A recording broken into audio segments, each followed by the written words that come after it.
Hello, gentle Martians, and welcome back to another episode of Stuff and Things. I am Dan. And I am Mia.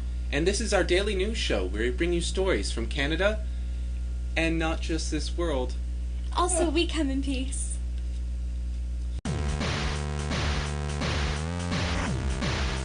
Everybody screws up, right? I'm sure most of us make a few mistakes a day, and most of the time, it's not really that big of a deal. But what if you're an engineer, working on one of the most important scientific experiments of the decade?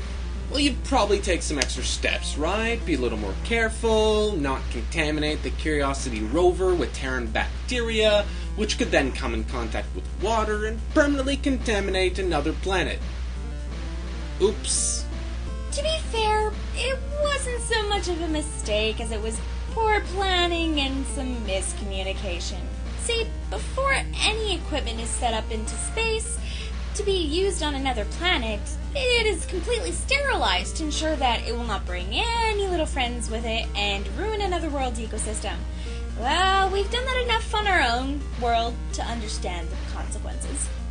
Concerns were raised over the survivability of some of the aspects of the rover's drill, so the team decided to unpack the drill bits and set one in place, just in case. This does go against standing regulations, and the Planetary Protection Officer, Catherine Connolly, was not informed of the intended breach until it was too late.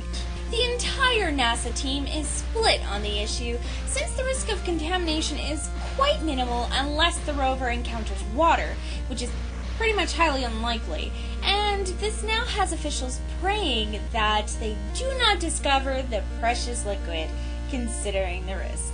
I think we're a little split on this, and don't really know how to judge this. On one hand, we love to harp on bureaucrats, but they do have a valid point on this. You know, it's kind of like the Prime Directive. You can't just set up the rule and then go disobeying every episode. But this also might not even be a big deal, as the microbes could have been killed by now, and the worry over the drill was legitimate. So what we want to know from you, gentle viewers, is this concern over a mostly lifeless planet, like something that we're getting a little too hot and bothered about? Or do we need to be very strict with the rule and make no exceptions and not try to contaminate any planet we ever encounter? Let us know in the comments down below. And of course, if you like what you've seen today from us, don't forget to hit that like and subscribe button. And it also asks you guys to check out our store. We're going to have a little thingy in the annotation and the comments stuff thingy down below. T-shirts? Yeah, t-shirts and other things. Check us out if you want to get something and help support the show and everything. We, of course, enjoy it. Of course. And I guess we'll check you guys out tomorrow.